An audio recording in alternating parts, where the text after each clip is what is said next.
side. The ocean, horizon, and you my paradise, my lady. Alright guys, so today I'm going to be working on my snacks for postpartum.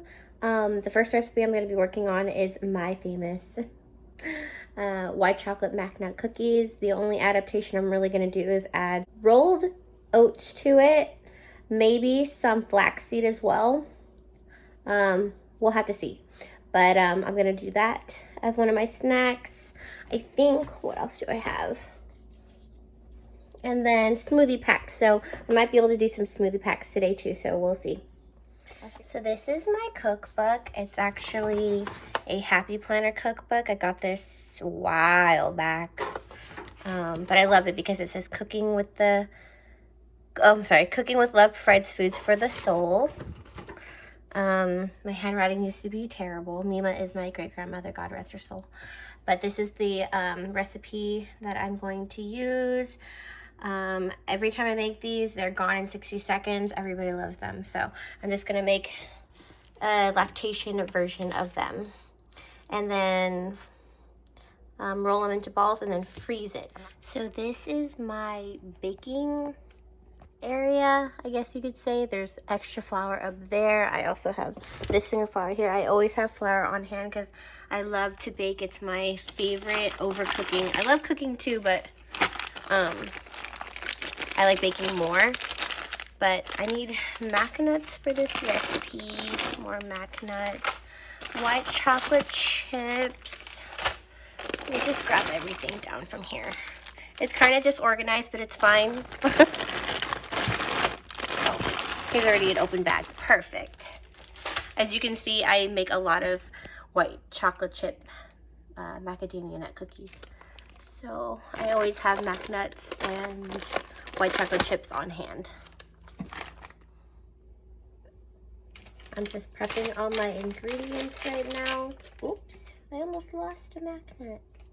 So I get these tiny bags from Target. They're a half cup each, and I get 2 of them because this recipe calls for a full cup of mac nuts. They're chopped, but because I'm going to make mini cookies, I like to chop them up even finer, and I'm using my Pampered Chef chopper. It has like this little lid thing, so I just literally stick all the nuts in there and just give it a few whacks to crush it up just a little bit smaller. That way each cookie for sure gets some mac nuts in there. So first I'm going to combine all my dry ingredients, which is the flour, baking soda, and salt, in this larger bowl. I'll do the butter later. But so I'm going to do a 1.5 cups of flour. And because I'm making a lactation version of this, I'm also going to be adding some rolled oats, which I need to grab. I think I'm going to do a full cup of rolled oats, which will just sit in here. So this is a 1/2 cup measuring cup, so I'll do 2 of these. 2. Okay. Also going to add a little bit of flaxseed. I don't really know what this tastes like, but I think for this, I'm just going to add maybe a 1/3 cup of flaxseed, because maybe a 1/4. No, a 1/3. I want these to be extra lactatey, if that's a word. It's not a word, but I just made it up. Hopefully this doesn't change the flavor too much. We'll see. The flaxseed smells really strong, so we'll see. Okay, so this is a 1/4 teaspoon, so 1 salt.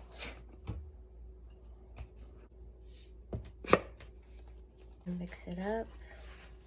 All the dry ingredients. Smells healthy. Okay, so a full cup of mac nuts, and then a full cup of white chocolate chips. No more so left behind. So I need to do 1 1/4 sticks of butter. I had these chilling overnight, getting room temperature. I always have butter, flour, and sugar at my house because I like to bake, like I said, so we always got to make sure we have the Holy Mecca handy at all times. Good enough. There we go. All right, I'm gonna add my egg now.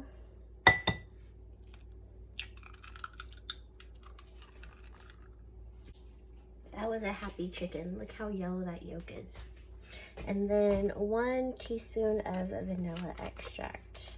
Again, generic. I have good vanilla, but I put that more so in like cheesecakes and creme brulee and things like that. Okay, now that I got that all mixed, I'm gonna add this to the dry ingredients. You cannot go wrong with butter and brown sugar. Oh, it smells so good when they're creamed together. My carpal tunnel hurts, you guys. Ooh, my hands are numb. It's been hard to like cook and do anything really because my carpal tunnel has been so bad. I have pregnancy-induced carpal tunnel, so every morning I wake up in pain and numbness and tingling.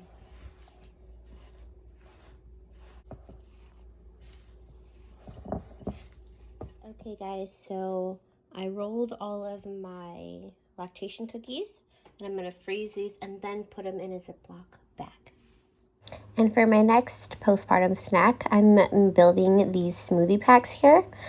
These consist of half a banana, a tablespoon of chia seeds, a tablespoon of peanut butter, a whole cup, I believe, of rolled oats, and a full cup of fruit. I made these on the fly really fast because my freezer actually just went out, my outside chest freezer, so everything was melting, so I had to get these done ASAP and put them in my inside freezer. Okay, so you guys know how I said that my freezer went out? Well, we got a new one, and so far this is all of my freezer meals that I have prepped for postpartum. What was I working on the other day before I lost my freezer? Oh, the smoothie packs. They're right back over there. So this shelf is purely just my stuff for postpartum. But just had to show you guys. Hi guys, so it's a completely different day today. If you guys saw in my last clip when I was making my smoothie packs, my freezer went out. It was cold, like a refrigerator, but it wasn't freezing anything anymore. So we had to get a new one. Luckily, there was an estate sale down the street from my house, so we were able to get a good sized freezer, a little bit smaller than the older one that we had, for $100 versus $700 or $800 to buy a new one or to even fix the old one that we had. So we saved a lot of money there. So anyways, today I'm going to be making truffle brownies. This is the mix that I'm going to be using. I originally was going to make them completely from scratch using like cocoa and all that stuff, but pregnant, so I don't have the energy to go out and go shopping, plus COVID. So I had my sister pick this up for me. These are literally the best brownies I've ever had in my life. They're the truffle brownies from Trader Joe's. They're so good. So I'm going to be using that to make my lactation brownie bites. I'm going to adapt it though and add oats and flaxseed meal to it. So if you guys want to see how I do it, then just keep on watching. Okay guys, so for this recipe, you're gonna need a box of brownie mix. I chose the Trader Joe's one, but you can use any brownie mix that you like. So I'll be using that. You're also gonna do 1 stick of melted butter. I already pre-melted it. 2 eggs, oats, which I have here in this big old mason jar thing, and flaxseed.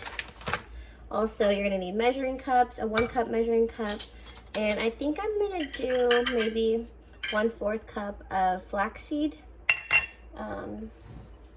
So yeah, so the directions say to whisk together the butter and the eggs. So I'm gonna crack the eggs in here.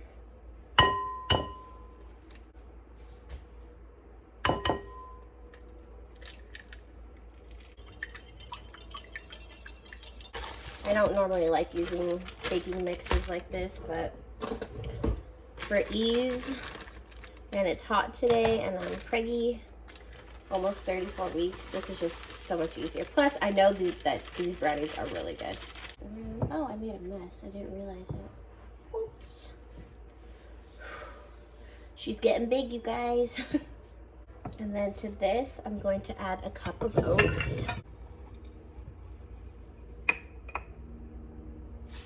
Fourth cup of flaxseed.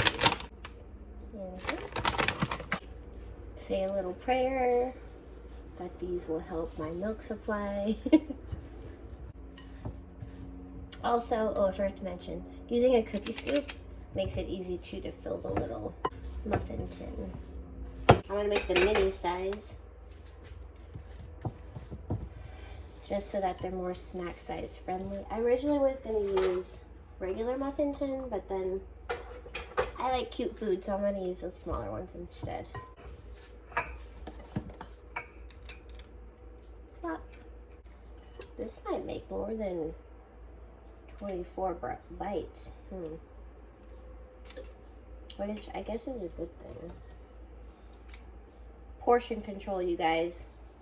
Since a lot of my lactation things are sweet things, portion control. Ooh, my carpal tunnel, you guys, is killing me today. I feel like every day or every week that passes, my carpal tunnel gets worse and worse. Okay, so the box actually does not have a time for mini brownies, so I'm gonna do it for 12 minutes and then check it with a toothpick. All right, and she goes.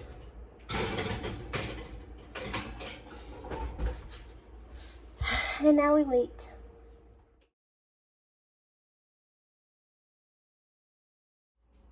Alright guys, so while my brownies are baking in the oven, I am going to show you guys how I make my butter pecan granola. Okay, so this is what you guys are going to need for this recipe. Obviously, measuring cups, some sea salt, oats, brown sugar, some honey, pecans. The recipe calls for a half cup of pecans, and these little bags from Target are already measured to about a half a cup. I just like to chop them up a little bit more. Sometimes I like to add more pecans than this though, so I have a backup bag up in my baking cabinet just in case. You want to do 1/3 cup melted butter and some vanilla. You want to start off with 3 cups of oats. I usually double up this recipe, but I do it in separate batches though, because if you want crunchy granola, you will bake one batch at one time and then the other batch right after, because too much granola on the cookie sheet will make it more chewy because it doesn't have actual like even spacing for it to actually get toasted. So you want to do 3 cups of granola. And then for brown sugar, you want to do 1/4 cup. These little clippy things, guys, genius. Sea salt is imperative in your thing because the sweet and salty aspect, it just adds something extra. It's, yeah, you have to add that. Don't forget to add that. So we'll use this. Any honey will do, by the way.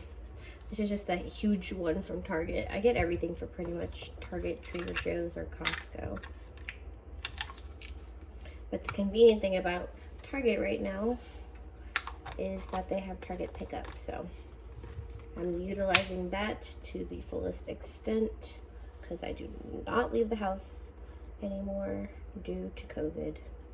Before you add the honey, you want to add the chopped pecans. So in she goes. Okay, so now you got all your dry ingredients mixed.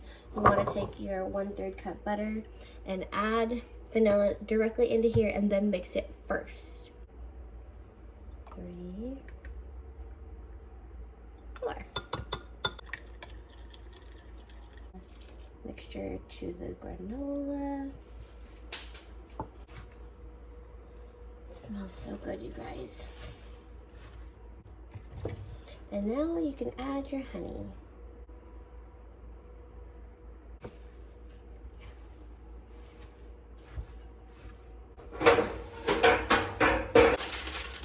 I really need to get a stamp pad, you guys, so I don't have to buy parchment paper anymore. That might be one of the things I ordered today from Amazon.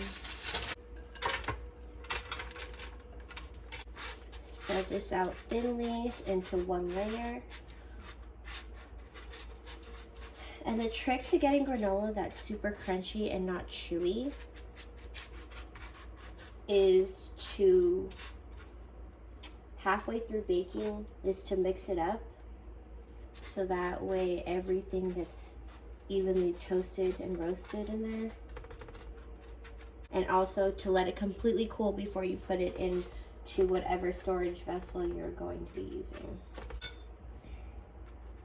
All right, and then you'll put this in a 300-degree oven for about 15 minutes, and then you want to mix it up and put it back in the oven for another 15 minutes. Okay, so my granola's been in there for 15 minutes. Now what you want to do is just take a spatula and mix it, and then you want to spread it evenly one more time across the pan.